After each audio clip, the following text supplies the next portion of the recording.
What's your favorite "who would win in a fight" question? Jackie Chan holding a baby versus Jackie Chan holding a bunch of vases but he doesn't want any trouble. Edit. Jack Chan isn't related to Uncle Jackie. If Kung Fu has taught me anything, it's that you never mess with a master when he doesn't want trouble. Stephen Hawking or whoever first wrote that Navy SEAL copypasta. 1 trillion lions versus the sun. The lions would win if they attacked at night. From R. Who would win? Circle jerk. Who would win in a fight between Batman with infinite prep time and Obi-Wan with infinite high ground? Obi-Wan. Infinite prep time means Batman never actually turns up at the fight, as time itself plunges into non-existence. DQ by non-show. Johnny English versus Mr. Bean. My brain short-circuited thinking about how that's the same actor. I can't seem to accept it. You or a horde of 5-year-olds. Are the 5-year-olds motivated? Yes. They know their mission is to take you down and there's enough of them to surround you, and no end of them in sight. For a year straight, a friend of mine asked his teacher who would win, a small dog with a big stick, or a slightly larger dog with a slightly smaller stick. She never answered the question. The big dog wins because he's bigger. Dogs can't do shit with a stick, so just leave that out of the equation.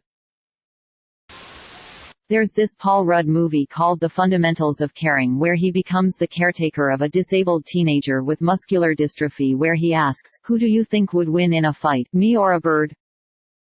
Which gets a chuckle until he follows it up with, who do you think would win in a fight, me or 100 birds, but the birds also have muscular dystrophy? A small child once asked me, could a bat take a kangaroo? I said depends on the bat. He then asked me, could Batman clean up the crime faster if he was Bat? So I guess, who would win in a fight to clean up Gotham, Batman or Bat? Myself versus 100 spider-sized cows. My least favorite is myself versus 1 cow-sized spider. 100 men or more versus the rains down in Africa. Solid Snake versus Sam Fisher. Snake wins hands down. Just from the sheer goofiness of the world he lives in and the shit he's had to put up with makes him the winner here. Sam is excellent at taking down actual terrorists and thwarting nuclear launch plans, sure, but I've never seen Sam try and take down Psychomantis before. Quick plug to R. Who would win? I've spent hours there, and now so will you. Every Sith Lord ever, at sea level, or Obi-Wan standing on top of Mount Everest? Not even close. Being outnumbered 100-1 grants Obi-Wan the unquestionable moral high ground even before physical topography can enter the equation. The Sith Lords would stand a better chance taking him on one-on-one and using moral relativism against him to negate the altitude differential. RoboCop versus Terminator. No contest. Terminator. One is an assassin infiltrating robot with synthetic flesh on the outside, built in 2029. The other was built in 2043 but has a human heart at its core. Very fragile no matter how deadly. Kim Jong-un vs Trump in a mud pit. Imagine if this was the actual way world leaders solved problems with each other. Russia would rule the world. Boba Fett versus the Predator. Predator easily. Boba Fett is a chump that did nothing but stand around trying to look menacing until he got knocked into a sand monster by a blind dude. Wolverine X-Men versus T-1000 Liquid Metal Terminator. The consensus is that they are evenly matched unless Wolverine can get the T-1000 to a furnace or volcano.